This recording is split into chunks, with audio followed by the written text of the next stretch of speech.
Do you think there's a company that would hire a poor single mother's child like you? My goal was to work at the same bank where my father worked, and during the final interview, someone known as the demon instructor said that to me. It was clear this person looked down on me for being from a single mother household and had no intention of accepting me for the position. I desperately dealt with it, but the interview kept getting worse and worse. Finally reaching my limit, I took out my phone from my bag and called my father. That's because my father is actually the bank's. My name is Emma Miller. I'm a 23-year-old college senior looking for a job. My parents got divorced last year, so my mom is now a single mother. They both wanted to live their own lives. Naturally, I stayed with my mom, but my future plans were influenced by my father. My father is the president of the bank, the chief executive officer. This bank is the largest in the country, and I aspired to be a bank employee because I admired my father for working there. And tomorrow I have my final interview. Honestly, I'm not very good at studying, and when I said my goal was to work at the bank, my teachers and peers not only tried to stop me, but also ridiculed me. I thought it would all end after the interview, but looking back, it was really awful. One day during my college life, "Hey Emma, have you decided where you're going to go after graduation?" Her name was Julia. She's a friend I met in college. For me, it's just the one choice, the bank. I answered her question without hesitation. Then, the people around us who had been listening to our conversation started to murmur. Did I say something strange? Just as I thought that, Julia spoke up first. "You know, Emma, it's hard to say, but I think you should know your place." Huh? To my surprise, someone I thought was my friend was insulting me. As I tried to argue back in frustration, another guy approached me and said, "It's impossible for you. That place is the largest bank in the country, you know. It's the most difficult to get into from this university, with only one person getting a job from there in the past 10 years. I know that. Of course, I haven't told anyone around me that my father is the head of the bank I'm applying to. If I did, people would likely say I got through the back door, considering my abilities. If that happened, I'd be causing trouble for my father, and it would be painful to feel like my skills aren't good enough. I didn't like being talked about, especially when it wasn't true. Emma, I'm saying this for your own good." "Well, I don't need your advice." As I looked around, everyone's eyes were on me. Their cold stares pierced my heart. Why do I have to hear this? As I thought that, the teacher, who had noticed the commotion, came over. "What's going on here?" The boy from earlier answered. "Miller says she wants to work at North Trust Bank." At that, the teacher's face also tensed up. And then she said something unthinkable. "Are you taking society for granted?" Even the teacher, who was supposed to be on the student's side, denied my dream. There was no one there to stand up for me. "Well, if I want to go there, what's wrong with that?" Of course I objected, but the teacher piled on more. "You're naive. My father is an interviewer for North Trust Bank. They say he's a demon interviewer." The teacher's surname was Anderson, a 29-year-old woman. So if I encountered an interviewer with the same surname Anderson, it would likely be her father. "A demon interviewer, you say?" "Yes, that's right. My father doesn't like new talent. He says it's good enough if he interviews 100 people and hires 2. Was it the Sun Plaza branch? And you're from a single mother household, right?" I wondered why she would ask that, but I honestly answered yes. Then the teacher showed a sinister smile. At that time, I had no way of knowing the reason for her smile. The argument ended with the bell signaling the start of class. But from that moment on, the way people looked at me grew colder. My friends, starting with Julia, whom I thought was my friend, and my classmates who attended classes with me, distanced themselves from me. It was as if they didn't want to associate with a fool. Their reactions became worse with each exam I passed. The North Trust Bank exam process had 4 stages. The first stage was a written test. The second and third stages were interviews by people from the head office. In the fourth and final stage, interviews were conducted by the person in charge of hiring for the desired work area and the head office hiring manager. In other words, it was an interview with the highest-ranking hiring manager. By the way, I wanted to work at the bank at the Sun Plaza, and I had managed to pass the third stage. Why, how did you pass the third stage? Even those who had looked down on me were now surprised and anxious about my progress. That's because most of them had failed their desired company's second stage interviews. It had been 3 months since the job hunting season began. In my class alone, there were no confirmed hires. The atmosphere was filled with panic, envy, and jealousy. Perhaps I could be the first one to get a job offer. Those who had been so arrogant now ostracized me even more due to their pride. However, I got used to that life at university and decided to focus only on myself. My motivation was solely to get an offer from North Trust Bank. My mind was only on that. But then, one day, Teacher Anderson started attacking me in front of everyone after class. "All right, everyone, listen up!" The teacher shouted to everyone who was preparing to leave. At her voice, everyone turned around and stopped what they were doing.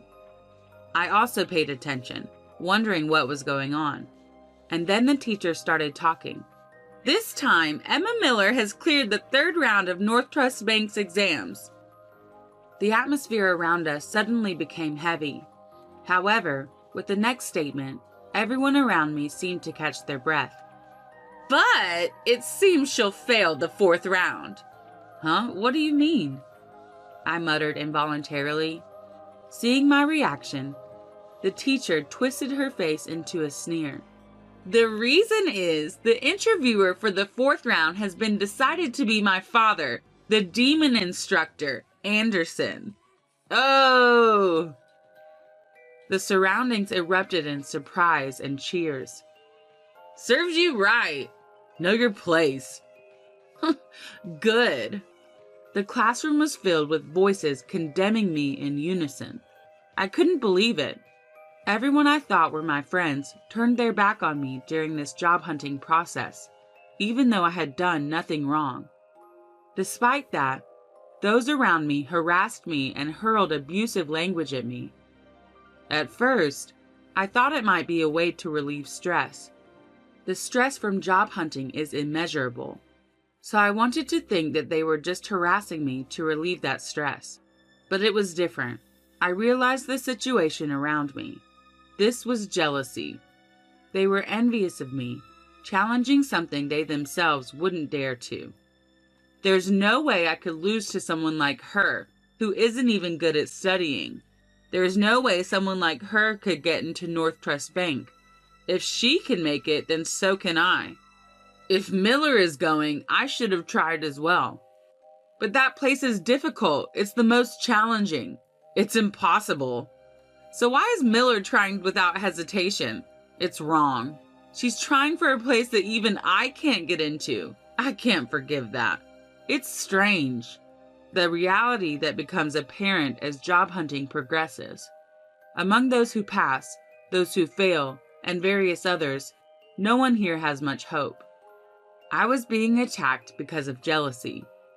The final straw was the teacher's words and actions, as her father was in charge of hiring at North Trust Bank. If the teacher led the attack on me, the students overflowing with jealousy would just follow her. On that day, I finally couldn't take it anymore and stormed out of the room. When I returned home, my mother encouraged me gently. Wrapped in such warmth, I cried. I took a break from university for a while, and before I knew it, the day of the final interview had come. Don't forget, just do your best. I left the house after receiving words of encouragement from my mother. Upon arriving at the interview venue, I was guided to the waiting room. At first, there were nearly 300 applicants in the Sun Plaza area, but now only about 10 remained. Only 3 would survive from this group. My name was called just as I was about to close my eyes to concentrate. "Please come in." Hello, thank you. My final interview began. There were 3 people in the room. One was Anderson, the teacher's father, just as the teacher had said. The second was a man who appeared to be the chief hiring officer. He looked about 10 years younger than my father. A man in his 30s, presumably in charge of keeping records, faced a computer at a slight distance. The interview began with questions from Anderson. Starting with the typical self-introduction, I was asked about my motivation for applying. I answered these questions without difficulty. I don't really like female bank employees. The complaints started suddenly. Not knowing what to say in response, I fell silent. Anderson continued, because, they have quiet voices, are physically weak, and many think they can please people just by serving tea. I realized this man must be the type to mistreat his subordinates, and this would be a stressful interview from here on. Silence is taboo in an interview, so I racked my brain and tackled the situation. I was in a sports club, and I think I'm strong. I'll do my best with any job given to me, just like a man. I tried to appeal and respond flexibly to his complaints. However, he didn't find it amusing. Tch, and clicked his tongue, directing his gaze toward the papers in his hand. I felt something was off at this point. This interview was clearly going too far. Yet the chief hiring officer, who should be higher ranking than Anderson, said nothing. Upon closer observation, the chief hiring officer looked younger than Anderson. Maybe Anderson is pressuring this person too. That's what I thought. However, there was nothing I could do about it. I could only sit quietly and endure the interview. After a brief silence, Anderson spoke again. It seemed he would be in charge of the entire interview. You seem to come from a single mother household, am I wrong? He was probably looking at the documents I submitted from university. They included my address and family composition. Yes, my parents divorced and now I live with my mother. As soon as he heard my words, Anderson began to laugh. His sinister smile echoed through the room. I see. You're from a single mother household. What business does a poor person have here? As soon as he heard my response, he blatantly changed his attitude. As the teacher's sinister smile crossed my mind, I became sweaty. I struggled to find the correct response and began to feel anxious. But it was Anderson who started talking first. Do you think there's a company that would hire someone from a poor single-parent family like you? He said that while mocking me.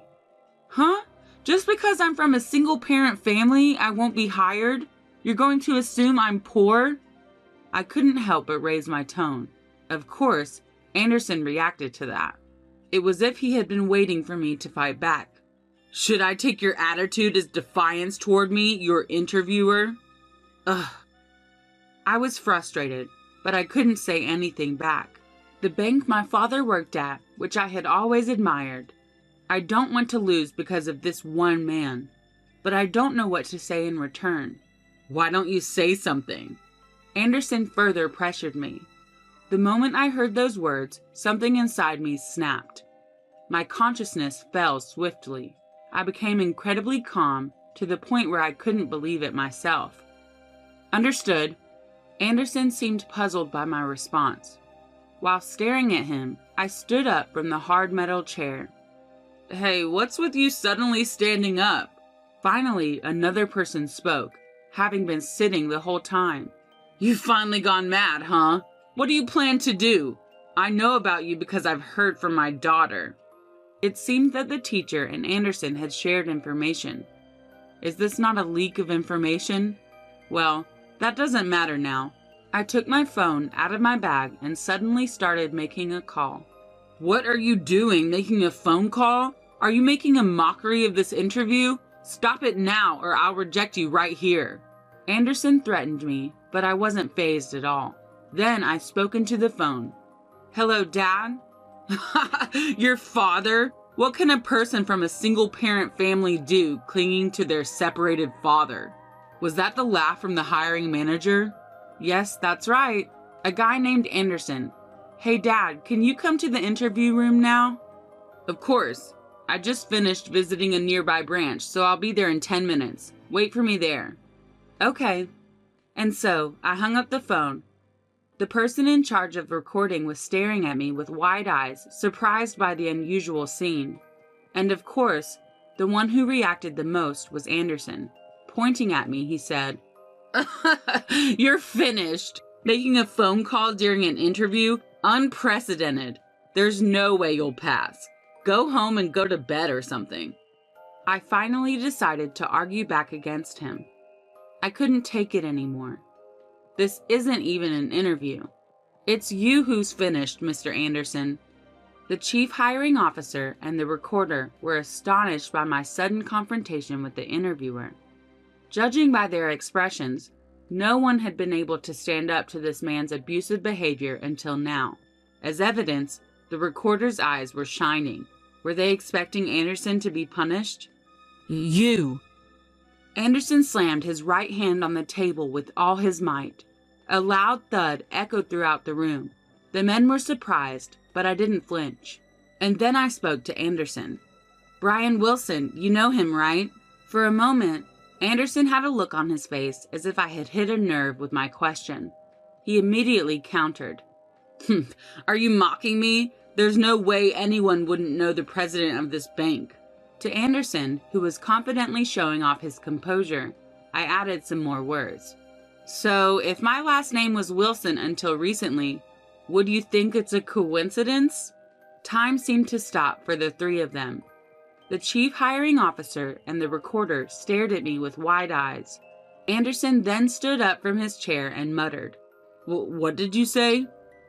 His face showed a somewhat uneasy expression. "Emma Wilson. That was my full name until recently. My father is Brian Wilson. Yes, the president of the bank, 63-year-old Brian Wilson." "What? You've got to be kidding. This can't be happening." Anderson let out a strange scream. This was no longer an interview, but at that moment, my father entered the room as the door opened. He then said words that echoed my own feelings. "This is hardly an interview at all. Mr. Wilson, thank you for your hard work." The two men stood up and greeted my father as soon as they saw him enter. I looked at my father and felt that his presence was extraordinary. The president... Anderson's face turned pale as he muttered. His mouth remained opened. My father then spoke to him. "Hey, Anderson, what were you doing to my daughter, huh?" My father was a big man who had practiced judo. And now, with his shaved head and a scar on his forehead, he looked intimidating. His deep, resonant voice was one that everyone found frightening. Even the confident Anderson, the moment he heard my father's voice, "Yes, sir," squeaked out. "I don't want to hear your answer." And Green. It seemed that Green was the chief hiring officer. This was my first time learning his name because the nameplate was bent and I couldn't see it. "Yes, sir. Aren't you the chief hiring officer?